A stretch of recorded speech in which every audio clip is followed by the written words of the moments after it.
Hello, hello. My name's Yogi and my fishing partner here is Mike Rasmussen. Also, we are partners, not partners, but partners in business as well. Right, I've had to make a few notes because once you hit 70 years of age, you seem to forget what's going on a little bit. But we've got to talk to you tonight about how it was fishing the Daly 45, 46 years ago when I was introduced to the Daly River by Cole Cordingley. He's one of your lifetime members up here. I met Cole Cordingley in Perth when I was doing national service. But when I finished national service, I went back to the Gold Coast, and here Cole Cordingley was working for the same building company as I was working for. I got along with Cole very well, and he said, I'm going back to Darwin. He was travelling around Australia in his caravan, his wife Jenny and his daughter Cindy. He said, I'm going back to Darwin. I love me Barramundi fishing. Why don't you buy a caravan and come with me? So then my wife of that day, we bought a caravan and travelled to Darwin with Cole. We ended up with the caravans down in Mindle Beach. Oh, hang on. I went to Cairns on the way up and I met Mike. I caught this big fat skinny off Hat Rock, isn't it? Hat Rock? At Hat Rock, brought it home and I wanted to share it with Mike. But he didn't want any of that queenfish. He reckoned it tastes like shit, and it did, I tell you.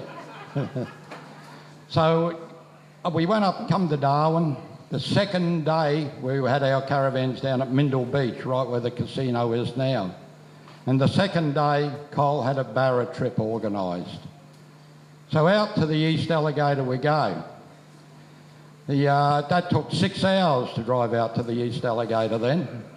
Put our punts in the water and away we went upstream into the rock hole up the east, and I caught my first barramundi on my 6-inch LV and my surf rod. That's the only fishing gear I had with me. I've got to work out what I've got to talk about next. Right. So for the next 12 months, we fished virtually the East Alligator, Island Billabong near Mudge and Berry, and then we fished the South Alligator Billabongs for that year, 1973.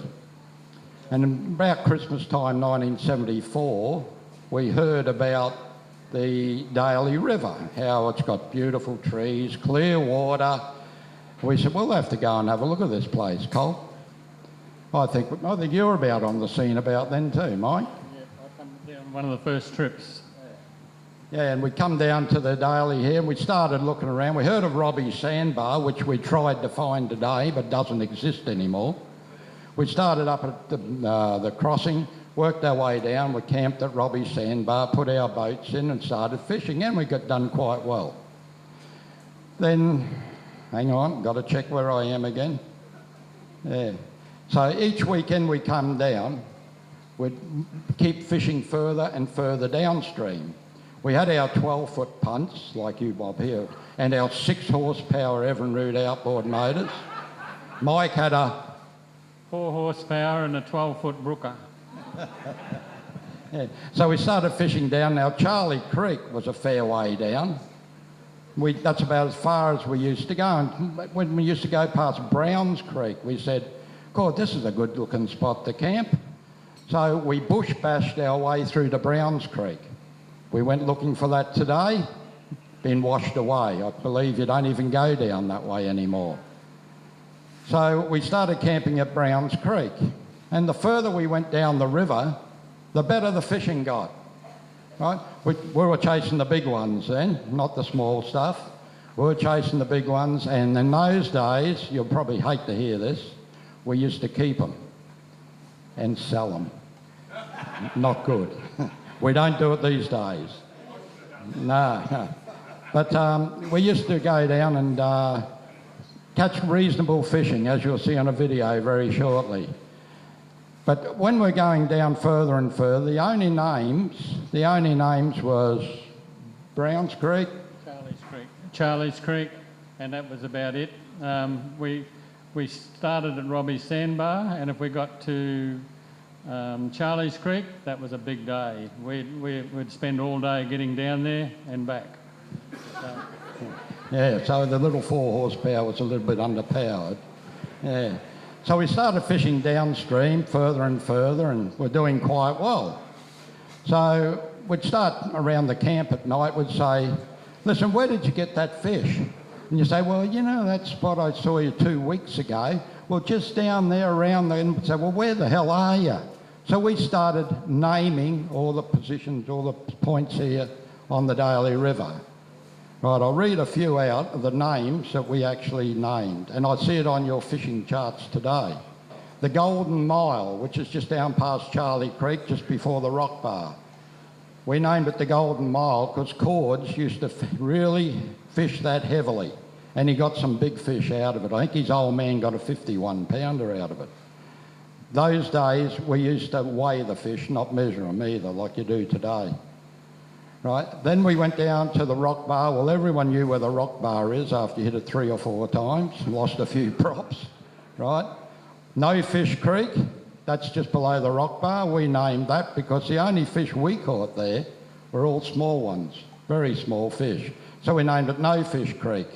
We had the first and second cliffs we named, the S-bends we named, Catfish Creek. I'll leave this bit to Mike. We decided to do a bit of live baiting there one day, and I got a catfish which was about 50 pound, and ever since that day it was called Catfish Creek. So we all knew when or where and when we caught the fish. You know, you'd want to know what time of the tide they were caught and roughly where you caught them. And you know, we got right down to Alligator Point, which was always called Alligator Point. And that was, in those days, that was when we had much bigger motors. We had 28 horsepowers on 12 foot tinnies, you know. I think it was a Savage that I used to have. Yeah, and we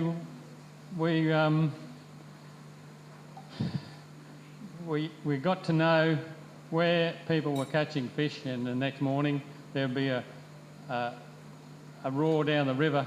We'd be up before daybreak, and sometimes we even used spotlights to go down the river, and even to come home if we stayed down there till dark, and we'd use spotlights to come back up the river of the night time. The only trouble with that was you used to have to wear goggles because all the bugs used to get in your eyes. Right, a couple other names we done was Lookback Creek, we named that. Reedy Creek, that one got washed in by itself, so we named it Reedy Creek. There was the cattle yards. I don't even know if it's still there or not. We haven't been down the river for 20 years. There was a place called Willie Dor's Corner. There's a few stories we could tell you about Willie Dor, but he was an old German that used to fish down here years ago. The what? I'll leave this one to Mike.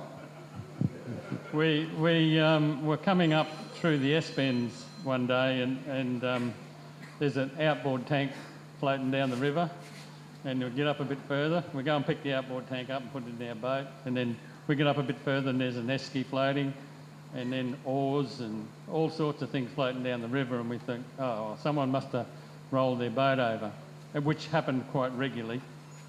And we all used to carry sort of rifles in the boat and do a bit of pig shooting in those days. So we'd lose shotguns and rifles and all sorts of things.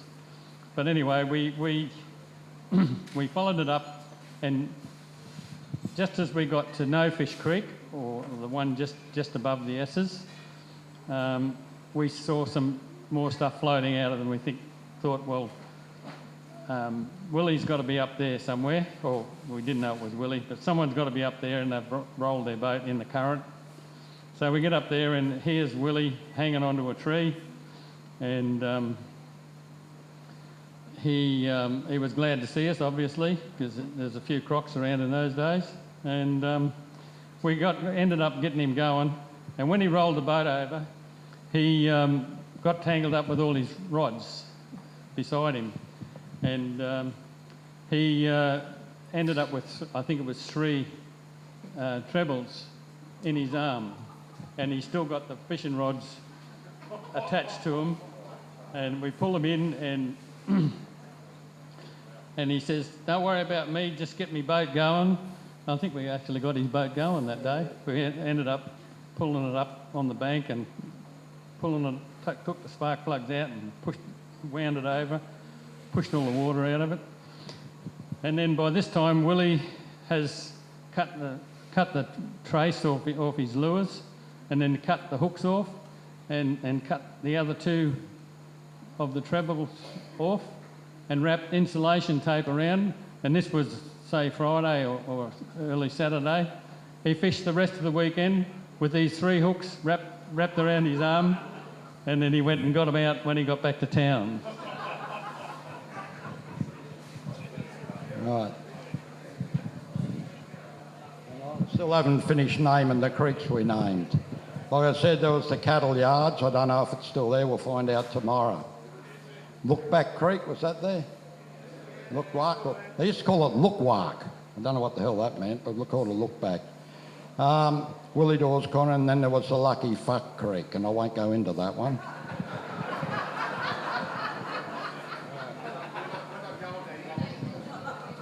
It wasn't one of us two, all right? I've been anchored in the bloody thing for months after that and never worked for me. Right, like I said, when we first went down the Daly here with our punts and our 6 horsepower motors, and we used to go a fair way down on a 6 horsepower motor.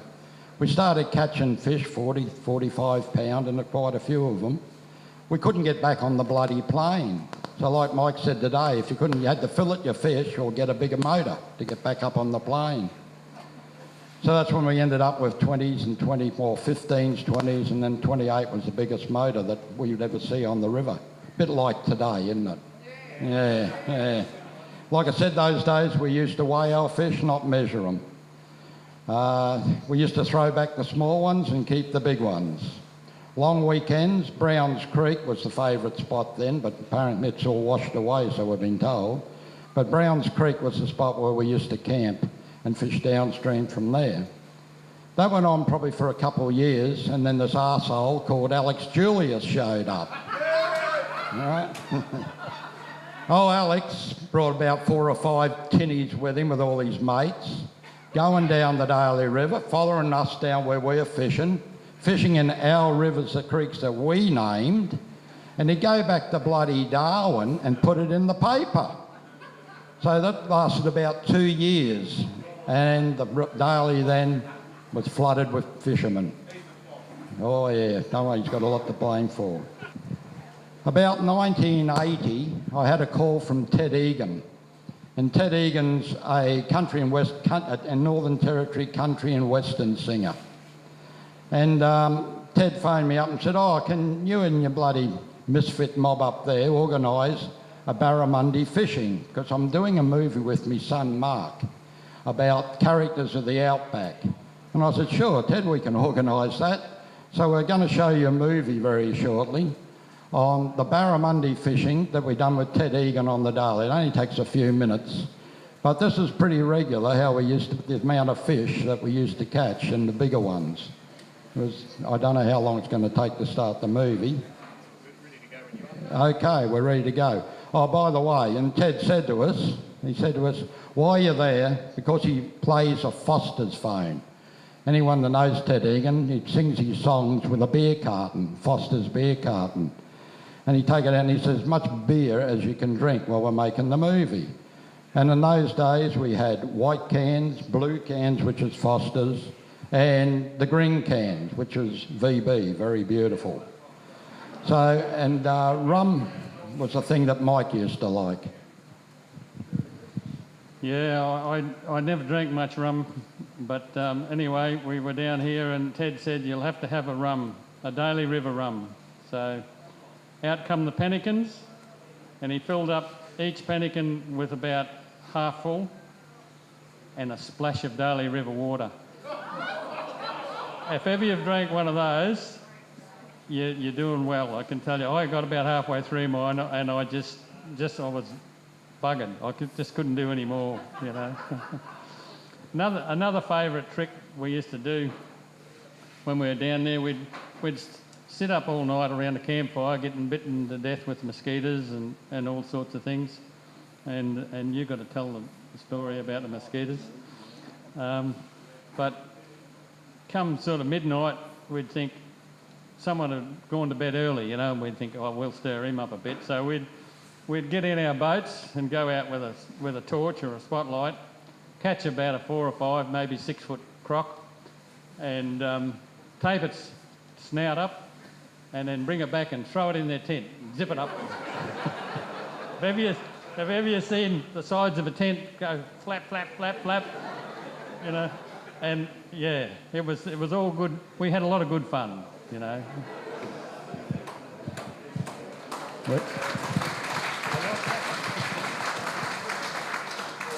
We got a few little stories to tell you later on after the movie. But who here hasn't caught a barra this week at all? Well, you're going to be really pissed off when you see this video, all right? But I will admit, everyone here's probably had really good barra fishing at some time. Otherwise you wouldn't be here, right? I go fishing about twice a year now. And it's still hard. I don't even come down to Daly, but it's still hard to go and find a place that you can catch decent fish. So I'd like to show you the video, and then we'll tell you a few little stories after it. Thank you. Wait until you meet the brave, Barramundi fishing, fear-loving, Baron of the bush, Yogi. Yogi lives for Barramundi fishing. These trucks contain a team of blokes who typify the great Australian outback way of life. Let's get away from it all.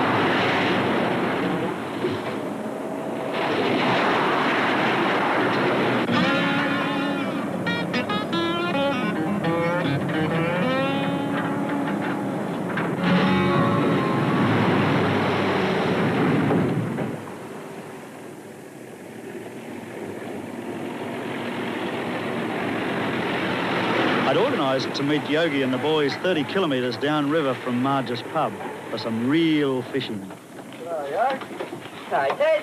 Well. Hi, Yogi. How you going? How you going? Hey, Mark. Hey, Ted. Hey, Colin. Yeah, You know Mark, don't you? Yeah. G'day, Mike. How's Marge's pub, mate? Oh, still there this year. Didn't get lost, I? Oh, I heard the barra's fighting, mate, so we're down for a few days. Oh, you goody. You better join us. Hey? Yeah. Got the crew with us. Oh, Mike. Yeah, Mark we're all and down David, here. yeah. All the crew. How are you, Mike? Good, Ted. How's things? Pretty good. Ted, howdy. Yeah, Mark. You know, mate. You know Mark, don't you? Yeah. Hey, Mark. Hey, Mike. Well, let's not muck around. Right, straight in, mate. Let's get those boats in the water and get fishing. The barramundi is a very fine fish. It's my mate Yogi's favourite dish. He talks about it all day long. He says, gotta find a barrabong, a barrabong, a barrabong. Gotta find a barrabong, a barrabong, a barrabong. Gotta find a barrabong. The barramundi swims along in the river or the billabong. Barramundi in a billabong. That's what Yogi calls a barrabong. A barrabong, a barrabong. Gotta find a barrabong, a barrabong, a barrabong. Gotta find a barrabong. Colin and Mike are gonna try their luck. But who's this? Why, it's Beaver and Buck. Yogi decided to tag along. He said, I'll show you where to find yourselves a barrabong. A barrabong, a barrabong. Gotta find a barrabong, a barrabong, a barrabong. Gotta find a barrabong. Down on the Daly River, oh, that's where we all love to go. That's where you'll find us singing a song. Gotta find a barrabong, a barrabong, a barrabong. Gotta find a barrabong, a barrabong, a barrabong. Gotta find a barrabong. Poor old Yogi, he's in a spot. The other boys have got the lot. But I showed Yogi where he went wrong, and he finally got a barra in a barrabong. A barrabong, a barrabong. Yogi got a barra in a barrabong. A barrabong, a barrabong. Yogi got a barra in a barrabong. Hey, 2 pound bigger than coal. What a beauty. Up before daybreak, ice boxes, beer, fishing gear, into the boats and away. What a stunning place. Not another human being within 30 kilometres of our camp.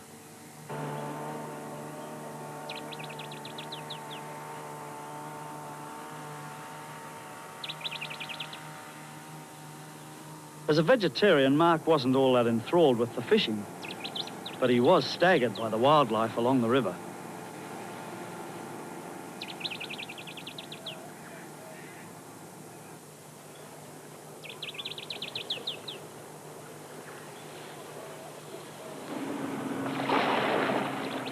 It's strange that you get so engrossed in the quest for the succulent barramundi that after a while you forget all about unimportant things like crocodiles. By midday, it's really hot on the Daly, but being typical fishermen, we were well prepared for that sort of contingency. At this stage, the competition was getting pretty hot too.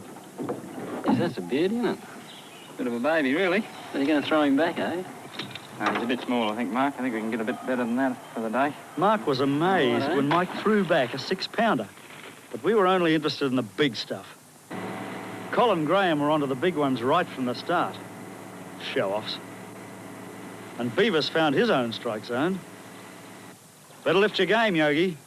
Come on, throw it back. Col's still skiding about his catch, but when Mike and I returned from Mike's secret spot, having used Mike's secret gear, there was no doubt who was the champion.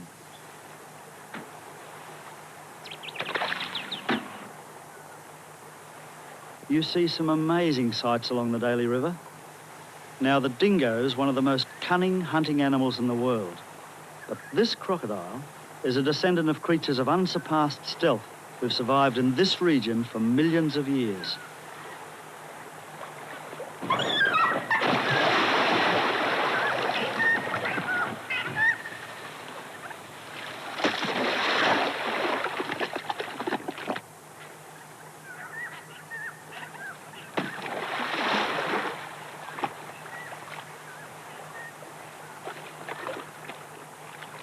In such an encounter, the dingo had no chance at all. The attack had got Mark's adrenaline going. And perhaps to test us, he suggested that we might go out one night and catch a few crocodiles alive. Go on out. There, Mark. Just keep all right. You couldn't get a better teacher than Mike. Reared in outback Queensland, he was keen to show Mark how to handle crocodiles in the wild.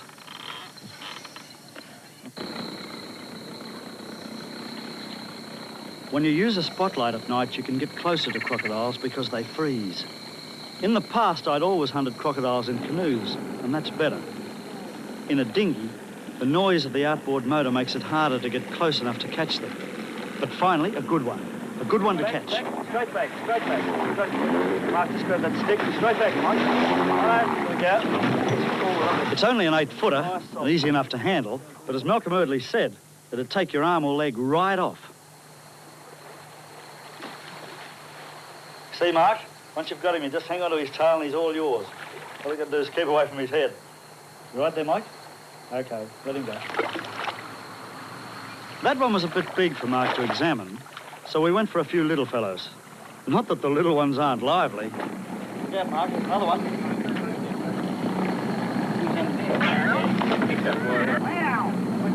Just turn him over, Marcus. Ooh, that's beautiful skin, isn't it? Lovely. That's a set of ears in under there, Mark. He picks up more vibrations. A little warty sort of thing. Yeah. When you let him in the water, make sure you pull that hand back really quick. Otherwise he'll turn around and grab you. Hey, don't point him this way. Oh, lady. Ah, now there's a fine young fella. He's probably only a few weeks old, but you'd better watch him. He'd take your finger right off. No, he won't bite me. I'm a vegetarian. That's what you think. Just because you're a vegetarian doesn't mean he is. Looks like one. We'll let him go so he can find his mother. But we used to go down the river there, 2 o'clock in the morning, spotlighting crocodiles. The main catchers were fellas from South Africa. They had to be because they wouldn't let us spear them. But we went back one day to the crossing, had to go right to the crossing to get the boat out then. We had 3 crocodiles on board, tied on boards. I think the biggest was 14 foot. And the 2 smaller ones, they only wanted the males.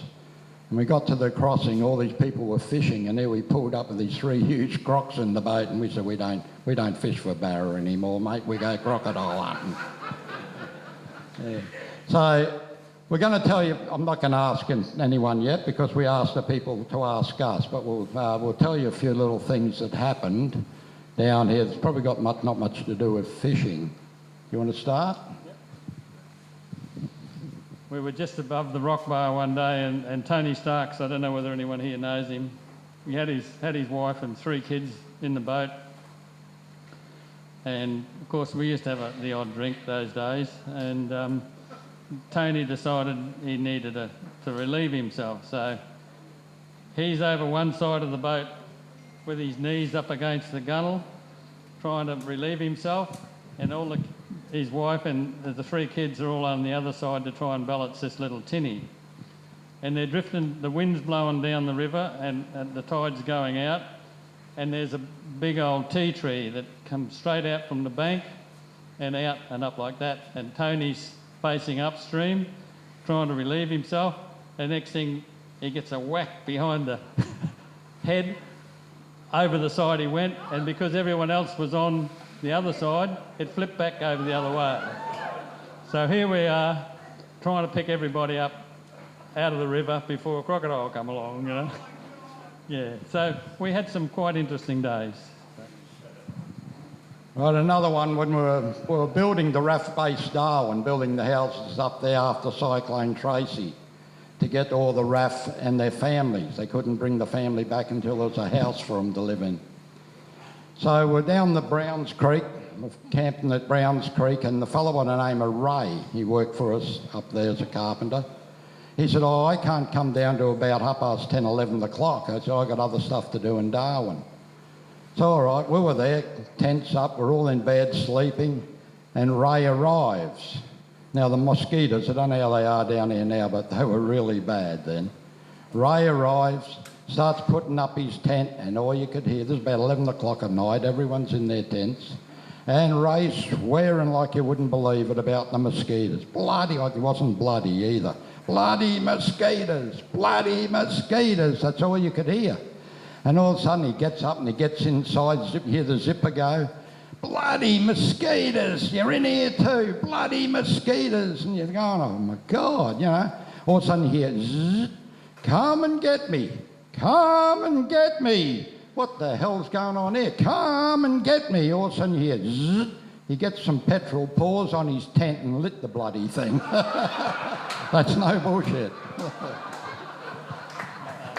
All right, last one. Cole Cordingley. Everyone can trust Cole, can't they? Righto, here we go. We're camped at Browns Creek, Bucks weekend.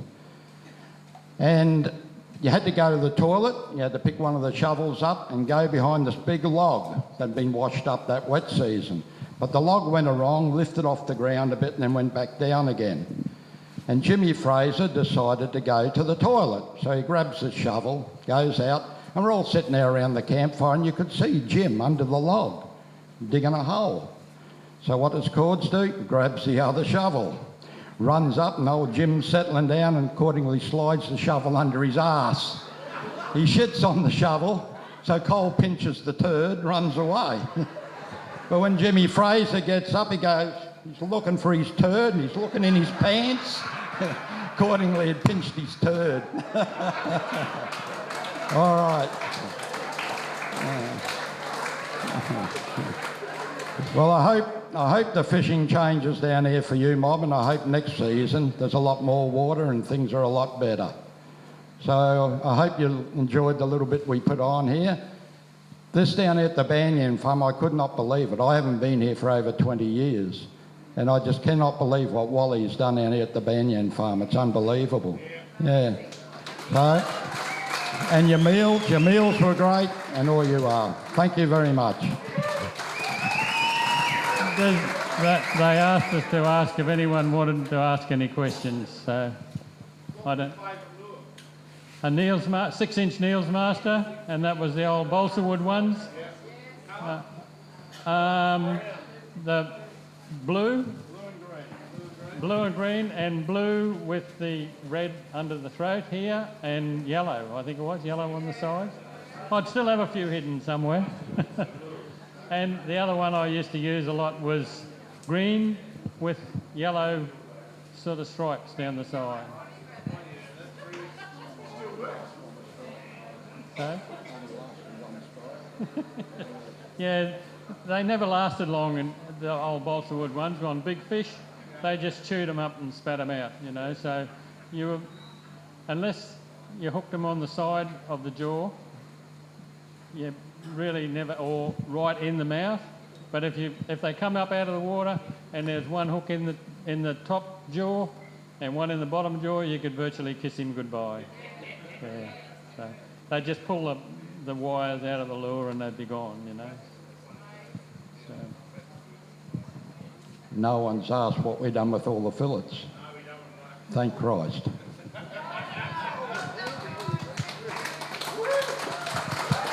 Put your hands to Yogi and Mike. Guys, just as a small token of appreciation, there's a current Barra Classic shirt. Really appreciate you coming down and telling us a few tales. There is a photo album up the back with some great photos if anyone wants to have a look at a few more of the second table in from that side and right at the end. Yeah, so feel free to, you'll be hanging around for a little while before you run away, so... Yeah, mate, I told you that. He'll do anything for free, Rob. So thank you very much. I think that was a fantastic insight, and I can't believe you guys were diving for lures. I'd like to thank you for inviting us down as well. It's been a great...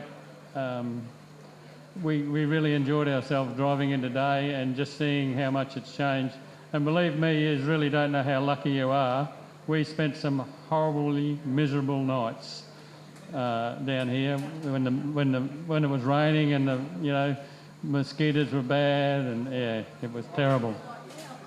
One little thing talking about that, camping at Browns Creek again.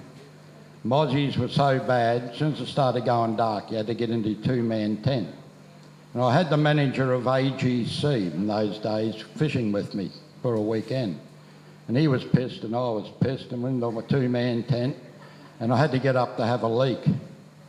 And I said, I'm not going outside. And then, those guys said, no, if you piss hard enough, you can piss straight through the fly screen. No problem. But I was that pissed, I rolled over to piss out the fly screen, but I was facing the wrong way. And I pissed, he still doesn't know today. He thought it was someone outside pissing on him.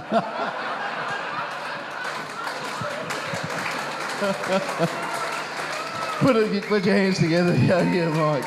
Fantastic stories.